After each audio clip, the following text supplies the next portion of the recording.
We're going to record this as well, and then if anyone can't make it, let us know, and we can pass it on to them. So just, I guess, to kick it off, thanks everybody for joining. It's great to have you all here in the second of our set of talks, like run by the under 20s and under 30s or under 25s and under 30s in the national. It's really great for us to be able to get such great speakers such as Tom and stuff involved, and sharing their knowledge with us. So Tom, thanks a million for joining us. Thanks very much for having me.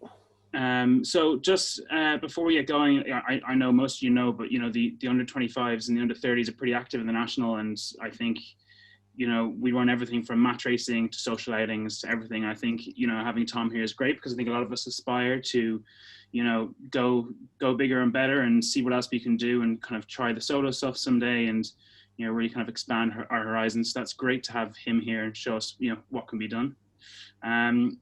And yeah, so I guess really to kind of kick things off, Tom, it would be really good if you could give us maybe a kind of a brief insight into, a quick synopsis of who you are, where you're from, and, I guess where you learned to sail, because that's the most recent thing for a lot of us is, still developing our skills. So where did it all start for Tom Dolan?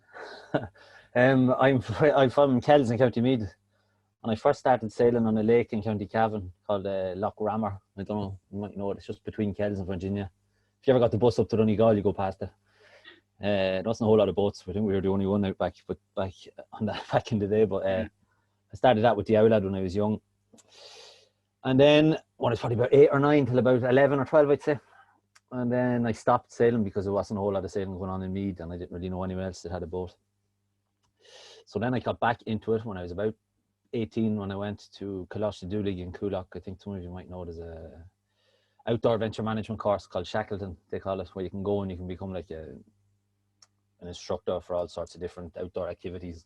And to be honest, I only really went to it because of the sailing.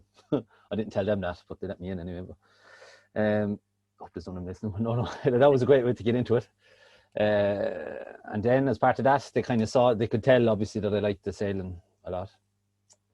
And they said there's a place down in Cork called Glenann's that if you like sailing, it's a good place to go, because they have bigger boats and it's a lot more accessible, and anyone can kind of go down and be a volunteer and you can work on the boats, and in exchange they teach you how to sail. So that's what I did. I went down to there in Baltimore and Cork, and then they offered me a job.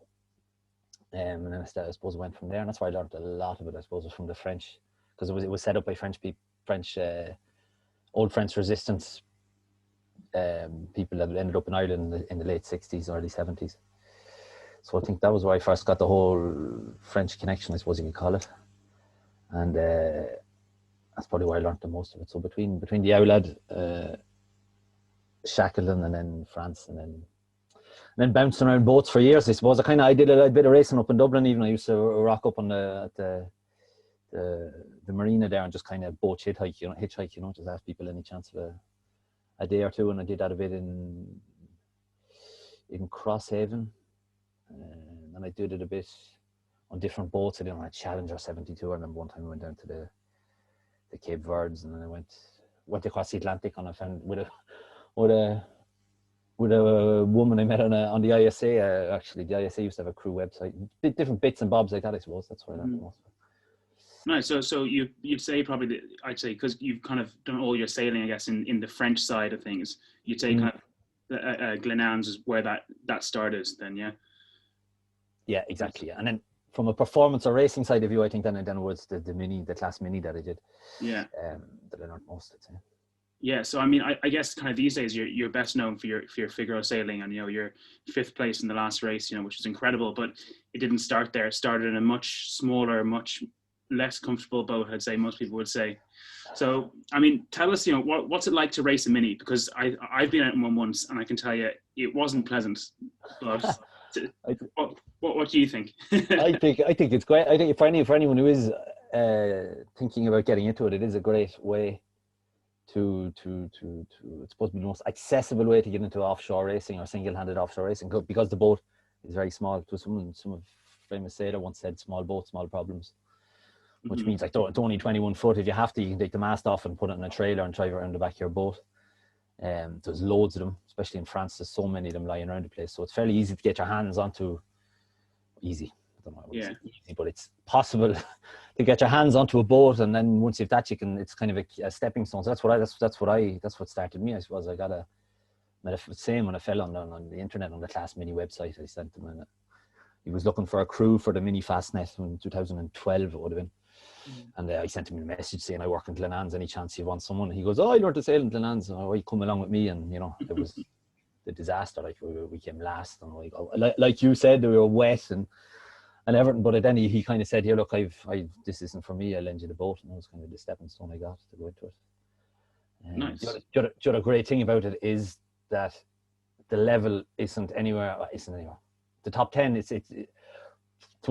hard enough. It's not easy to win races in the Mini, I suppose, but you're a lot more room to maneuver. You can what am I looking for? What the word I'm looking for? To mistakes. You can make mistakes, and they don't cost as much as they would in Figaro, for example. If you miss two wind shifts, you're at the back of the fleet and you don't come back. But the Mini, it's a lot more accessible from money wise and from learning wise, I suppose, and making mistakes and learning all the mistakes that you won't make if you go on to bigger level, better at the higher level after, I suppose. And would you say, is that the kind of the standard, I guess, progression, I guess, in the French side of things? Do people do the Mini and then the Figaro? That's the kind of the standard progression, is it? It would be, yeah. It would be for people who maybe don't come from an Olympic background. So they talk about a pyramid, like, so you either would have people that would start off in Mini and then move up to the Figaro, or people that have come straight from 420s or 49ers or Olympic high performance stuff that usually jump straight into the Figaro. Okay. Learn fairly quickly. Nice. And have you done any sailing? Because I know there's a couple of Figaros, a couple of Mini is in Ireland now and doing a couple of, like, the round Ireland and the Dingle. Have you done any sailing with the lads here? And is there any more boats coming to Ireland that you know of? Or no, but to be honest, since I started racing in the Figaro circuit, I kind of disconnected a bit from the whole Mini thing, because it just whichever one you're in takes up so much of your time. But no, I haven't. I was in touch with Yannick a good bit back when he was starting it up, and I actually had a Mini in Baltimore. I remember another fella from Mead actually lent me a Mini back in the day, that I used to have out in Baltimore Bay. I didn't go very far enough, but nice. But no, it's good. It would be good if there was more of them, because I suppose it would be, it'd be probably the ideal class to get a few of them in Ireland. But yeah. So then, I guess, going from the Mini to the Figaro, it's some people wouldn't see it, I guess, as a massive step up, because the Figaro is still kind of seen as a manageable size of boat. But I'd say it's a whole another ball game when you're racing a Figaro, as you said. What was the biggest adjustment going from the Mini to the Figaro? It's just like I was saying, it's the difference in level. It's the boat. It's through the boat. It's not much complicated. Especially when I started, it was a Figaro 2, so it was a big kind of heavy thing with a symmetric spinnaker and everything. But the thing was just you're racing against people like complete professionals who've been doing it for 10, 15 years. All they do is that. That's their job. They're completely. You make two mistakes and bam, you're at the back of the fleet, and you're not going to come back. Like, which the boat. I think people in Ireland often underestimate, I guess, how hard it really is, don't they? Because you see, like, you had such a great result this year, but you also had the likes of Kenny, who wasn't at the front of the pack, but he had such a short time to run up to practice. It's just so difficult, isn't it? Like, it's so technical. People forget that, what 9 people do on a 35-footer in Dublin Bay, there's one person doing rig tune, food prep, racing, tactics, everything, isn't it? No, it's definitely. It's the same in France as well. People underestimate the level of that. And a lot of people over here even are afraid to come and do it, because they might do well enough in the Mini class, and then you could do, a lot of them would jump straight up to the class 40, which sounds like it could be more difficult because it's a bigger boat or whatever. But a lot of people would try and avoid, or if they could, skip the whole Figaro thing, because just the level is so hard. It's just hard. It can be so unrewarding for such amount of work that you can put into it, because it's just there's so much little. You can't make mistakes. Yeah. So would you say if somebody was to look at doing the Figaro, they basically have to be in France, living the Figaro life, isn't it? Because there's just nothing like it. Like, there used to be an academy in the UK, obviously, which is kind of provides some pretty good sailors, but you have to be in France, don't you? Yeah, well, even this academy in the UK, they started off in the UK, and then the last years they ended up moving to France. They moved the whole thing to France because of that exactly thing. So it is. I get contacted by people a good bit saying, "How do I do it? What's your advice?" or whatever. And the first thing I say to them is, learn French and move to France. It's sad, like, it's a pity, but Yeah, I think I'm one of them. I think you said the same thing to me. I could have it. Yeah, learn how to speak French, and then that's step one. Yeah, That'll help. Yeah. It's usually good because then if you don't hear from them again, you go, all right, yeah, well, doesn't want to, or he or she isn't up to that. But yeah, it's a pity, but it's just the way it is, isn't it? Yeah, for sure. And do you see, is there more interest internationally now in the Figaro, or is it kind of, it's kind of, it seems to be branching out a little bit, doesn't it? Yeah, since the whole Olympic thing, to be honest, because listen, now I'm a bit more fully, I concentrate fully on the whole party, but up to now I used to do a lot of coaching and things like that. And since they announced that double-handed thing, the amount of contacts or emails I've been getting off people from all over, like, it is definitely the whole double-handed Olympic Paris 2024 thing has definitely given it a big boost, both in Ireland or in Ireland, internationally and in France, from what I see. And for the amount of people who contact me asking about the same questions, how should I do? Should I move to France? Yeah, for sure. Things like that. So. Yeah, I think there's definitely been a shift in the short-handed racing, hasn't there, with the introduction of the Olympic class. And I think we'll dive into that a little bit later. But it's definitely broadened horizons for a lot of people. And an IRC also, because you see now in the Isle, the Fastnet is the best example. The biggest fleet is IRC 3 or 4, I can't remember, but double-handed. And I remember talking to them because I did it with a client I was coaching, and most of them just say, yeah, well, I just can't find crew. So it's easier. The easiest way for me to do it is to do it with the same person every time. Yeah, I think that's even happening in Isora. A lot of people have started to sail, 4 or 5 people up. Some people are looking to get new boats to do that because it's hard to find the crew, even around here. Yeah, for sure. So I guess, speaking of all your kind of offshore stuff, throughout the years, I think a lot of people, like to push their racing, but you being a competitive guy, you probably like to push even harder than some of us. Is there any times that you push yourself or your boat too hard while out racing? Myself, yeah, fairly easily. A couple of examples, like the start of the Mini Transat in 2017, when before the race even started, I burnt myself out, so I pushed myself way too hard in the whole preparation of the boat, trying to get everything ready, because I'd done fairly well in a good few of the races, and I was the sticker of one of the favourites, so I was kind of put a lot of pressure on myself, and I made a stupid mistake at the start and messed it all. Missed one line in the bottom of the race amendment at the last day, and missed the buoy and ended up leaving 20 miles behind everyone. Mm-hmm. But so that, and then the same thing, Figaro 2018, my rookie year, I just burnt myself out as well, not managing time and just being too much on the boat, and I ended up breaking a spreader, and I was an hour after the first start of the first leg. And then the first one, or the big one, I suppose, is the start of this season, when I did a fairly disastrous first race, and then I realised, I suppose that was the thing, the straw that broke the camel's back, that I realised I had to get my head sorted. Yeah. So pushing myself too hard, I'm fairly good at, but the boat, to be honest, you get used to pushing it, I suppose. Yeah. I guess that just ties it back, again to that element of being on your own. You have to be the master of everything. You literally need to be able to do everything yourself, and it's also self-management, I think that there's a couple of people ask, doing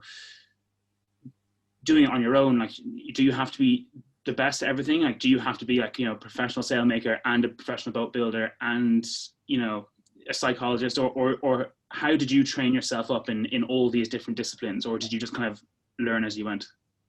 Well, I learned as I went a lot of the way because of Glenann's, I suppose, helped a lot, and the class Mini, because the Mini that I got the guy who lent me at the start was old enough and had a lot of work on it, so I had to, and because I had no money, I had to do everything myself, Mm-hmm. So through both, because I worked in sailing for a long time, and because of all the work and maintenance and stuff, the Mini. So again, I suppose I come back to the Mini by saying it's a great way to learn all the things that you need. So to answer your question, you do need to be good at fixing stuff. Either if you're really good at fixing stuff, or you have to have a really, really big budget and have a whole team that have the boat perfectly. Like some of the biggest names aren't even that good at fixing stuff, like a lot of them. Yeah. But it is definitely handy. And anyway, to be honest, there's a couple of simple things. It's the boat. If you think about it, it's not like a cruising boat where you have bits all over the place and you have to dive under fridges and stuff to find cables and stuff. The boat is kind of fairly stripped out, so the wiring systems are fairly accessible, and like it's all 12 volt, which is actually fairly simple. You find very good tutorials on YouTube about how a simple electronic system works. So it's not once you actually dive into it, but I suppose the thing is the Mini racing made me, and preparation made me dive into it. And then the first boat I got, the good boat that I had in Mini, again, I didn't have enough. to buy it finished, so I got in a kit, so I had to install all the autopilot and install the batteries and install the whole electrical system and do the whole anti-fouling and do all the rope work. So eventually, just by having to do that, I ended up learning, and people showed me along the way and stuff. So yeah, I mean, it's great to hear that, you know, it's basically kind of a learn by doing it, because I think that means a lot of things are kind of quite accessible because you can just learn as you go. Whereas I think a lot of people are told if they want to go into kind of professional level sailing, they have to get a skill and be good at it. And like, that's their skill. Like if they want to do, say, the ocean race or get in something like that, like, you know, a lot of the times you have to be the specialist in something. So it's nice to hear that it's kind of more accessible, that you can kind of do bits here and there, you know? Yeah, I remember reading that a good bit about stuff, people saying to be an expert in whichever, but yeah, good stuff. So a question that was submitted from one of our under 25 crew was, it's 3 a.m. and you're halfway through a 3-day wet, cold, 30 knot upwind leg in the Figaro. What's your power song that gets you through the night? So Journey, maybe Don't Stop Believing. That's I like that one. I don't remember that one. Yeah, do you play music to keep you going during the legs, or are you too focused the whole time?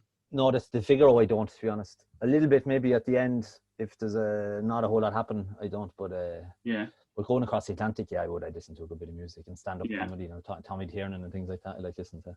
That's good. But to be honest, the Figaro is so intense, you don't really have time to do that, you know. Yeah, I'd say.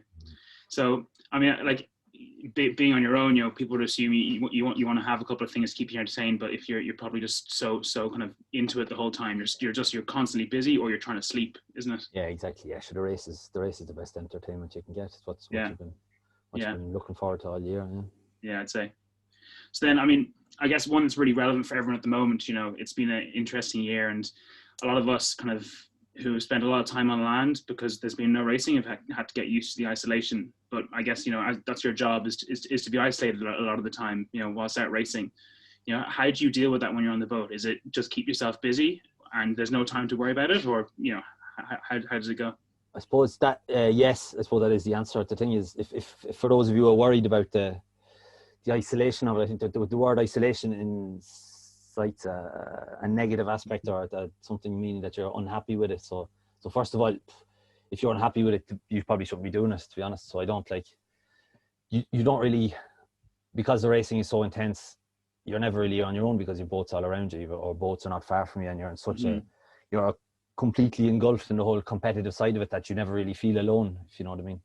Yeah. And then the thing I like, isolation, someone once said, another sailor, another quote, said that if once we choose our once we choose our suffering, we can't really complain about it, you know. So I give my whole life, and I spend all my winters training, spending hours in front of the computer looking for money to go out and do this. So if I can't really complain about the hard times, to be honest, you don't really feel them.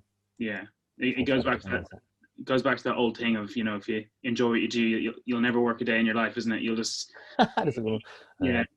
And I guess, is it ever like, you know, I've heard a couple of quotes with kind of guys who've done the ocean race, and they've said basically that at the time they hate it, they wish they weren't there, but then at the end of the race they look back and it's the most incredible feeling, you know, finishing and the whole experience when they look back on it. Is it the same, or do you like it all the time? You do. You get one hell of a buzz at the end of it, like, or an adrenaline buzz at the end of it, especially if it goes well. But to be honest, at the start, I got feelings like that. But I have a few people who actually asked me that question, and to be honest, I don't like. I'm not trying to sound, I don't know, but I don't.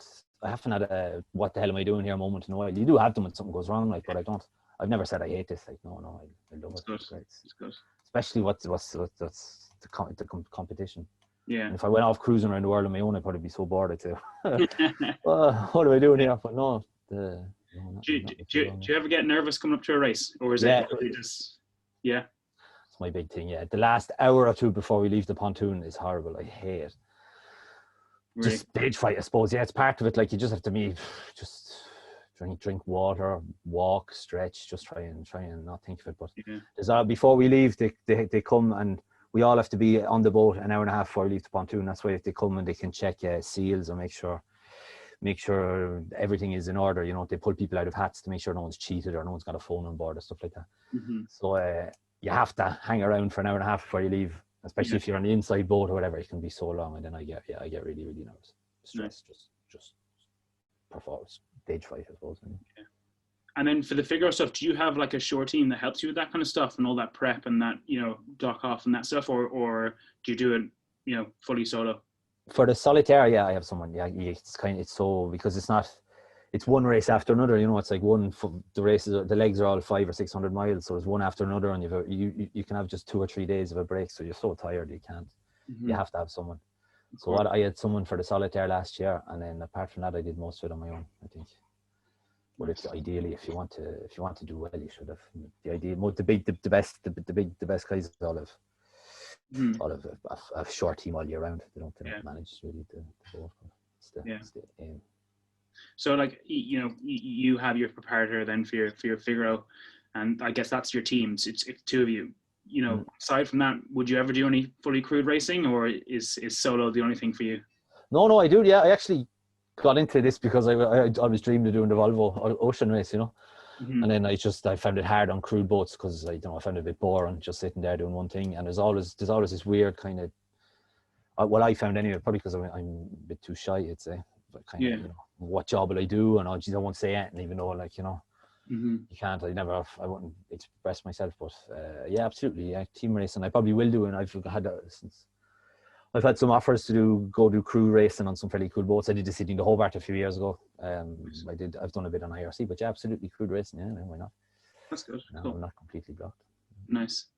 So we'll kind of dive back into something we briefly chatted about earlier, which was the mixed two-handed that's really becoming, coming to the fore at the moment because of the Olympics. What are your opinions on this as a discipline, and where do you see it going in the future? I think it's great. It's definitely great. It's great for me. I mean, I just happened to be very much in the right place at the right time. It came along just when I was moving into the Figaro class, and I just happened to be in the highest level that there is in short-handed offshore sailing, and it's the same. And then out of nowhere, it comes and they say there's going to be a double-handed offshore, single short-handed offshore thing in France as well. So for me, from where I am, it's definitely a great advantage. And then just for the sport, I suppose, in itself, it's a great thing for first of all for gender equality, and then first of all for the sport as it is, which makes it is, to be honest, double-handed or single-handed is a bit more fun. It's a bit more extreme, it's a bit more intense. Yeah. Than crude. Well, I think this is my opinion, I suppose. But I think it's definitely great for the sport. The only thing that made me worry about it is I'm a bit of an eco warrior. It's just, I hope it's going to explode the amount of boats built. But yeah, stop that away. I mean, I think it's probably most likely going to continue in the Figaro class. Well, that's most of the development and the racing and the Olympic stuff going forward. Is that what's planned, or? There's actually a bit of an ongoing debate within the Figaro class between new and old, I suppose. Those who want to stick to the elite of single-handed offshore sailing, and then those of us who are saying, here, look, there's an incredible opportunity here. It's going to be an Olympic sport, so there's a bit of an ingoing battle about it. But whatever's happening, there is going to be more double-handed races this year and the year after, and then the year after. I'm talking about, next year and the year into 2022, there's going to be a double-handed event in Marseille on the exact same race course. Well, it'll probably be a bit longer than the actual Olympic event, because the Olympic event itself is actually fairly short. It's only 400 miles or 500 miles. Yeah. So there will be an event with three legs of that double-handed. They won't make it be mixed, but more than likely mixed, encouraging mixed crews in Marseille. So yeah, it's definitely. Yeah. So I mean, I know you obviously put yourself forward for that Olympic berth, but obviously there's been a bit of interruption when it comes to the selection and the trial process due to COVID. But have you got someone to campaign with, or are you still looking and testing? Because I know that you have to match personalities is probably the most important thing. Yeah. No. Yeah, I've been in touch with a good few people. So to be honest, this year with the whole COVID thing, it kind of stopped everything, really, didn't it? But with the double-handed program that I was talking about coming up over the next few years, I will definitely be getting moving on. Nice. On those who I've been contacted with, I had planned to bring the boat to Ireland to just exactly to try to sail with a few different co-skippers to see if we got on all right and things like that. But the whole COVID thing put a stops and everything. And in the program, there was meant to be a world championship. Now there's no news about it. So it definitely. Yeah, it's a little bit up in the air, isn't it? Yeah. It is. So I mean, another thing that I think is a big issue, which, you know, I've chatted to a lot of people and a lot of people who are on our kind of under 30s panel here about, is that it can be difficult for someone like you who might be coming in to look for crew, because there isn't necessarily the best. I guess it's hard for a lot of the female sailors to skill up because there isn't opportunities, you know. So I think that this is a fantastic opportunity to provide those opportunities. But the other thing is, you know, offshore racing can be kind of perceived as expensive, and it can be quite difficult to get into. But, you know, if you were to, say, set up a program in Ireland to promote this and get more female sailing, get them skilled up, you know, in everything to do with the solo sailing, and also get more youths involved, you know, how would you structure it, or how would you do it? To get more people involved in Ireland, you mean, or to help to do the best out of the Olympics? In Ireland, basically, to get more people involved and skilled up, and, you know, just generally up the game in Ireland.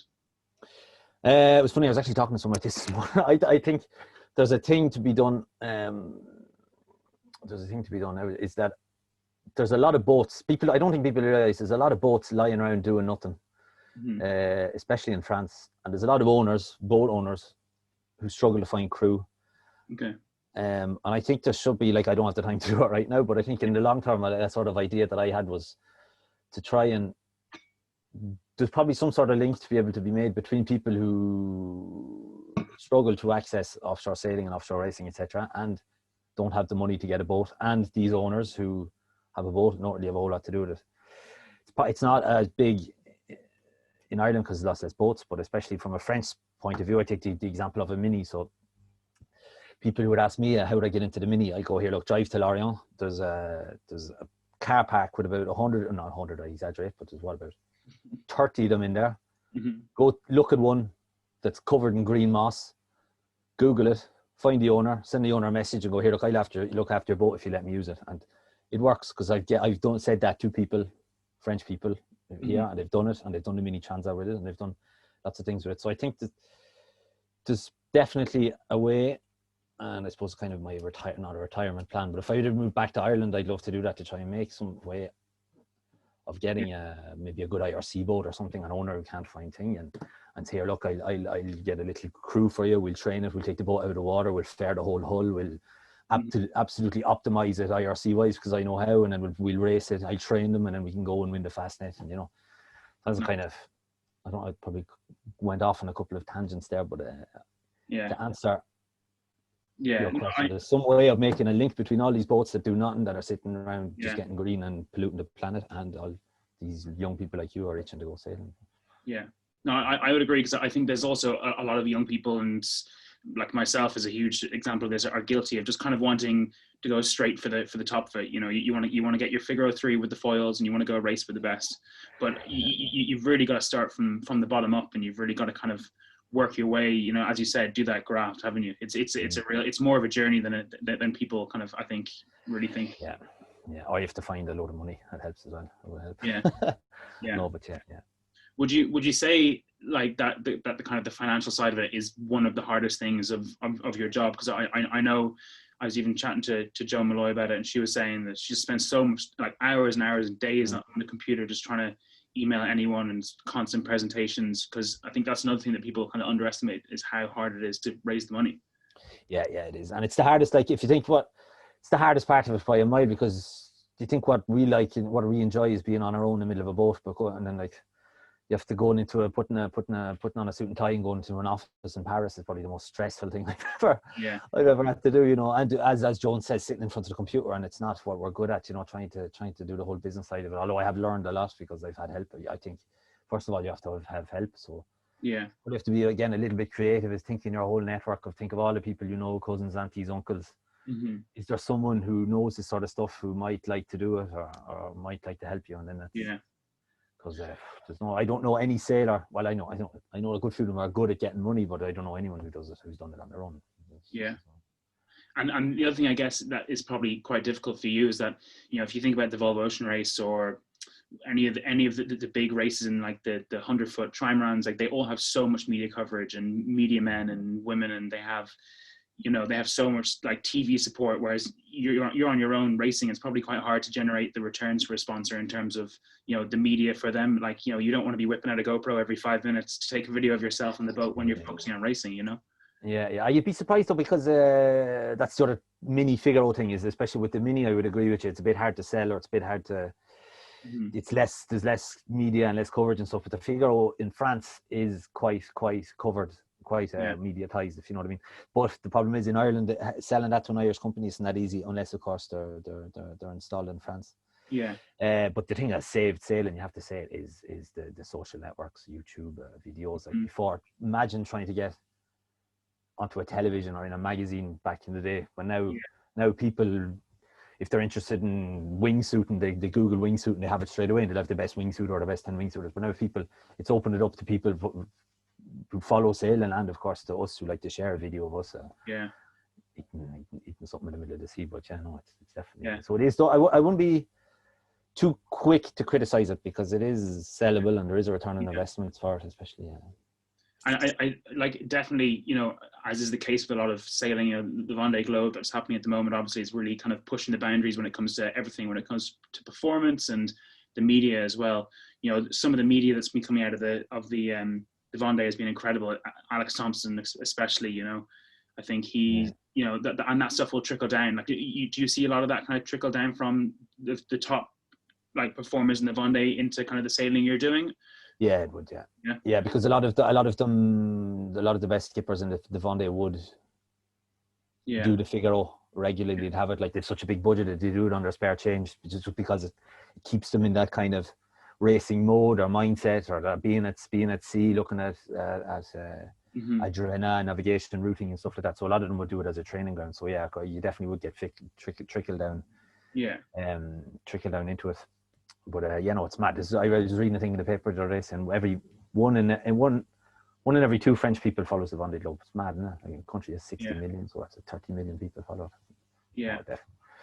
It's incredible to see, like, sailing has such a following in the country. You know, it's something that you know has a good following here, but nothing like to have it over there. Even in Ireland, on a float and things, you see something about the Vendée nearly every day, and I can't remember it being like that before. Yeah, I mean, it's been an exciting one, like, you know, so far, and there'll be, you know, even last night, you know, PRV sinking, you know, you had Alex Thompson and, you know, a couple of the race favorites already out of the race. You know, who's your favorite to, or who's your tip to win now that some of the favorites are out and things have been shaken up a little bit? Tip to win, my favorite, or the guy I want to win most, is probably Tom Rouillon. Okay. Because I know him and he's fairly sound. I get on with him. Yeah. So I think it'll between him and Charlie. I'd say Charlie Dana. Yeah. That's Marcus Hutchinson's manages that campaign. Am I correct? Yeah. Exactly. Yeah. So there's a lot more Irish roots in French sailing than I think people realize. There's people pop up all over the place, don't they? We're sneaking in. Yeah. No, it was Damien. Also, Damien Foxall spent years over here. So yeah, it's good to see, and it's good to see that there's connections there. If anyone, you know, any of our under 30 sailors want to get in there, you know, there's people to message and bounce ideas off, which is, you know, is always great. Yeah, and I suppose it's accessible. Like, we're not football players, you know. You can send us a message on Facebook and whatever, we'll write back, you know, eventually. Yeah, and then you know, even though I did just mention a boat sinking and people breaking their boats and stuff, you know, would you ever aspire to do Vendée, or is the goal still to do the ocean race as it was back in the day, or, you know, what's the ultimate goal for you? Yeah, well, there's a fairly useful thing that came up recently, is that you can now do both of them with the same boat. So I suppose if you could give me an ideal situation, I would love to do the next Vendée Globe and then use the boat to do the ocean race after, with like some sort of Irish French mixed team or something like that. Yeah, but I suppose that's a long way away. Work in progress. Work in process. Yeah, I guess for you it kind of looks like more Olympics first, then Volvo and Vendée a little bit. You know, there's no point in rushing these things for you, I guess, is there? Yeah. Well, the Olympics, it's not an easy thing to do, but it's definitely a lot more accessible and a lot easier to do than doing a Vendée or a Volvo project. That's for sure. Yeah. So, I mean, you know, if that's the goals, you know, looking to the future, looking back, you know, what's the career highlight to date, and you know, I guess what went into that? The best Yeah, it was one. To be honest, it's probably the first time I won a race on in the mini. I think it was because it was such a because even when I was telling you, I went I did a whole year with a kind of old boat, and Yeah. I didn't do it very well, but I never knew was it because the boat was old or was it because I wasn't good at it. So I always had a whole kind of year or a limbo moment of thinking, what am I doing here? Should I keep at this, or should I go and get a real job, or go back? I don't know, go back to college, or stop all this dreaming. And I quit my job with Glenann's, and I'd gone the whole way into it, and I got this inheritance of my father, who passed away a few years before it. So I spent all of that on this new boat, and I spent the winter preparing it, and so I had all this build up of, and I still didn't know, did I like single-handed offshore racing, and I had all this kind of pressure built up.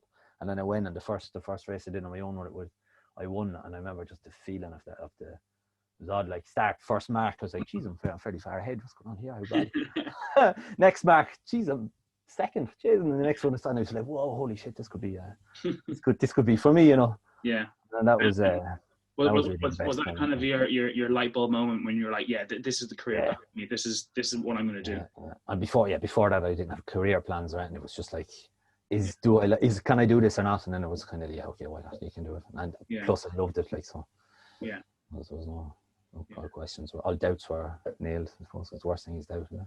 It's interesting. I kind of assumed, just because it's more recent, that you would have said your fifth place in the Figaro, because that was I think that people made a big deal out of that, rightly so, because it was such a great result. But interesting that went a little bit further back than that. Yeah, but no one knew. I didn't do any communicating or anything back in the day, so no one, it went completely unnoticed. Yeah. But for me, it was because of the whole personal side of it. I suppose it was my big. It was probably always will be like that. Yeah. Sure. Yeah. Do you do like are you natural at the comm stuff? Like, do you do all your own social media and stuff, or do you get help with that, or because I know it's so important for, I guess, Smurfit, your sponsor, and all that kind of stuff, Yeah, I was just thinking, I don't like it. No, the answer is I don't like it. I hate it. I hate putting videos and pictures of myself out there. If I didn't do this, I wouldn't have a Facebook account, definitely.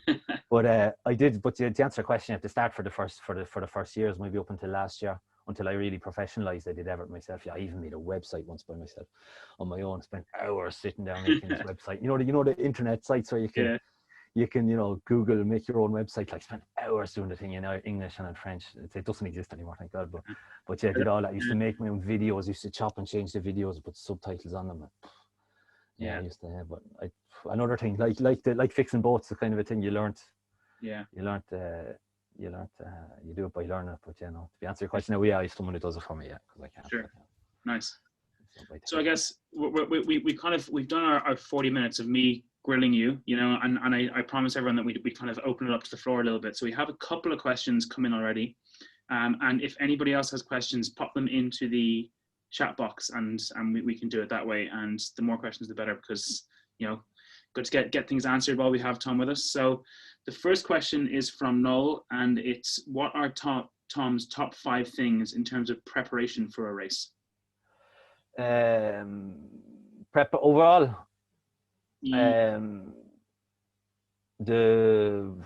What's a good question? But the boat's ready, I suppose.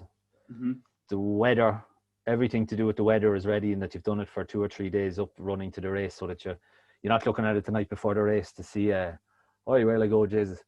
You have to really looking at it for 2 or 3 days to see what the synopsis are, what's going on, and what the tendency is, is the low moving this way or the high moving this way or whichever. So the boat routings, sleep, it's a bit of an odd one, but this is the hardest thing to do, but it's important, is to try and get into a divided sleep pattern before the race starts. That way it's easier to get into it. So what I mean is going to bed early, getting up early, trying to have 2 naps in the day, or at least 1 nap in the day, so that you're breaking your sleep cycle already, so that it's easier when you get to sea.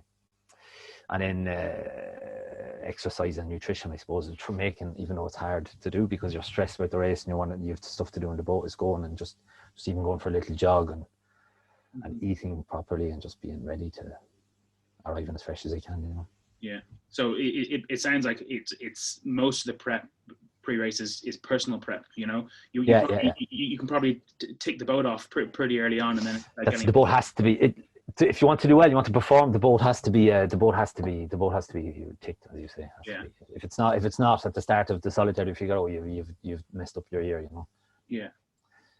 Cool. So another one from Noel there is, what is the most important factor in delivering the best performance from a given boat or crew combination? So I assume, yeah. Sorry, far away. Sorry, could you just ask me that again? Sorry. Yeah.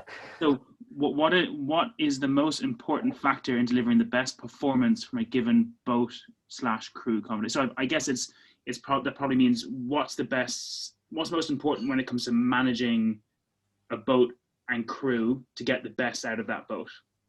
That's a tough question. I'd say crew, because I'm not that much of an expert, is not that much of an expert on the whole crew thing, but I'd say it's just I don't know, to be honest, the crew thing. But a boat, there's so many things to get the best out of a boat. Is first of all, that the hull is clean and tidy, and the anti-fouling is right, that the rudders are set up correctly, that the mast is set up correctly, the sails, you have good sails that you know how to trim, that you move the weight in the right place. There's so many things about that in a boat, on a boat, and in a crew, I suppose, is to understand, to make sure that you can see. A crew is a lot more about, you're much more of a manager, you know. It's to kind of make sure that you can see tensions coming before they're going to come, to make sure the silly little things, but to make sure that everyone drinks water, because it's your job to look to make sure that Bob is drinking X amount of liters of water. So stupid thing like having a 2-liter bottle for everyone, to make sure that they drink it a lot. Everyone puts sun cream on, everyone eats, everyone sleeps, everyone goes to the toilet. Another very, very important one, which can often be blocked, just to make sure that everyone is comfortable on the boat. And then apart from that, whatever way the jobs are, I don't know, there's a million different ways of organizing things on a boat. But I always I don't like the idea of that there's one person does one job. I think that everyone should know where you are, where you're going, what's happening from the strategy point of view, what way the sails are being set, who's doing what, why. You know, there should be communication on board. Communication, I suppose. Whenever there's people involved, communication. Hope that gives my bit. Yeah. So in terms of that kind of, I guess, team management, there's another question here, which is, what are your favorite and least favorite freeze-dried meals? So like you know, when you're doing the figure out, you're only at sea for a couple of days, do you bring freeze-dried, or do you treat yourself to fresh food? A little secret is I can't eat the stuff. I can. If I did the Volvo or the Vendée or something, I probably would go back to it, but I don't. It's just so. I found that I was making it, taking 3 spoons of it, and it'd sit in a rope bag for the rest of the thing. So I stopped freeze dried.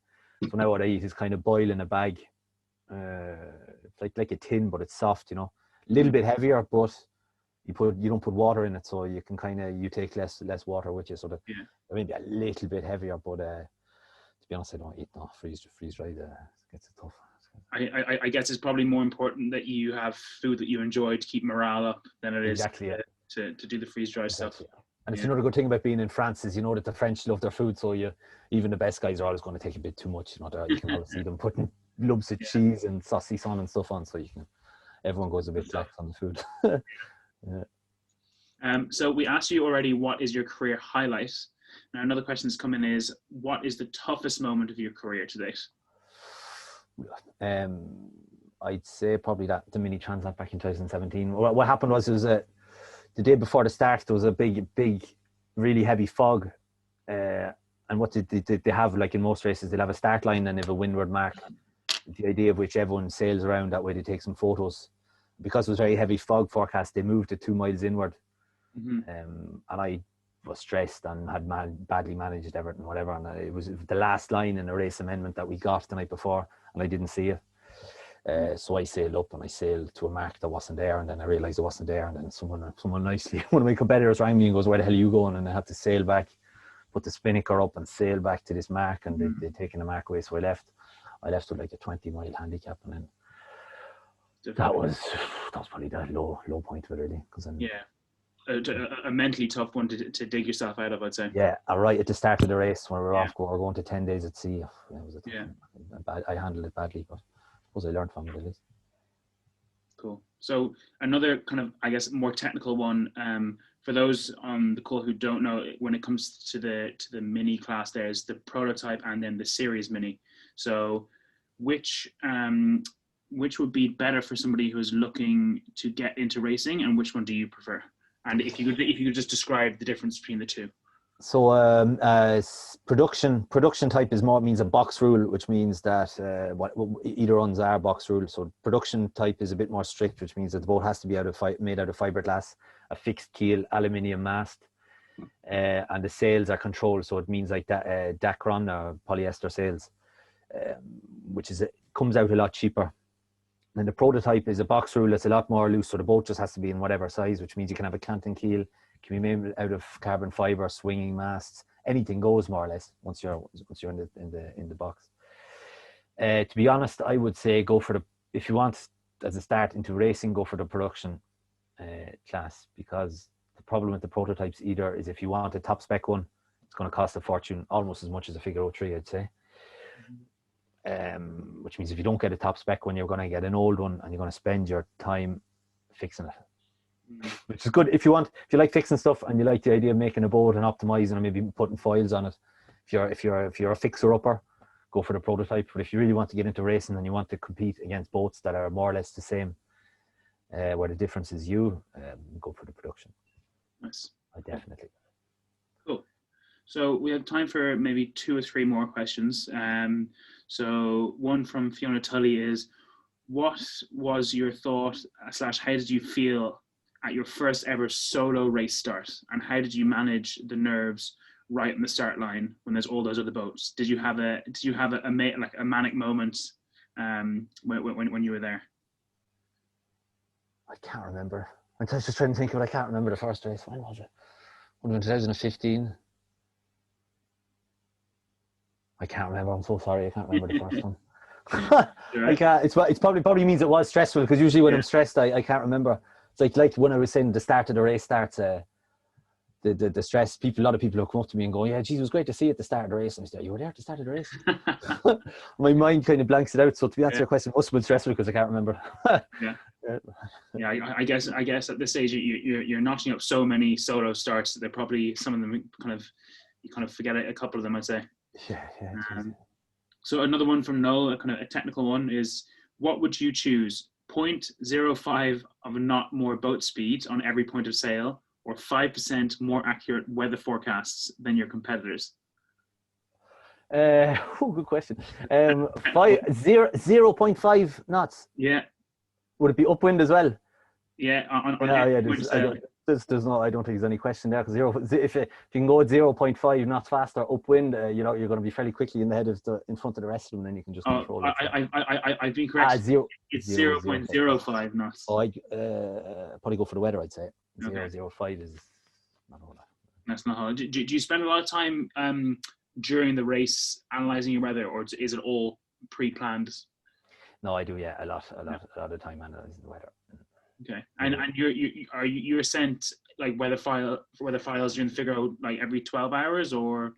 No, we don't get any weather files. We're only allowed. We're no phone on board, and we only leave with the grid files that we have from the start. Okay. So that's why you spend so much time looking, because you have the grid file and the general synopsis from the start, and you have to try and figure out what's going on. Why isn't that there? What's the wind like this? Or what's happening? And you're always analysing, is the wind as it was meant to be, and if not, why, and what should I do? Sorry. Cool. So one from Roshan O'Brien is, having done primarily solo sailing, do you think it would be a challenge to move into the ocean race space with a team? No, I don't think so. No. Not at all. Look at the French. They've done it the last 3 times. Groupama was all single-handed experts. Yeah.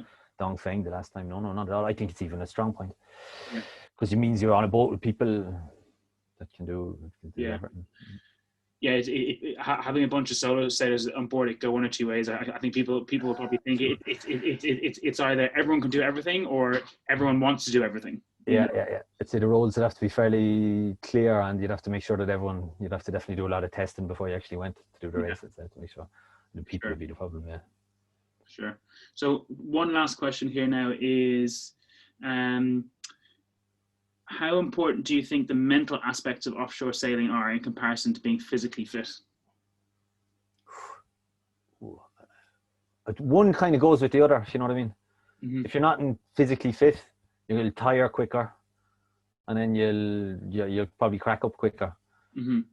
So I'd say one is as important as the other. Definitely, yeah, definitely, Nice. Absolutely. Yeah. Are the figure boats physically demanding, or are they kind of built to be kind of suit a range of I guess builds and physiques? They are a bit, yeah. They can be. They're physical enough, especially after 3 weeks. Mm-hmm. So you do have to be in good shape. Yeah. Nice. And they're low. The way they're set up, the winches are very low. You're always down, bent over inside. They're very wet. They're as wet as the Mini. They're probably as uncomfortable as the Mini. So you're always, once there's a bit of wind, you're quite regularly wet, and there's a bit of pressure. No, to be tired enough, all right.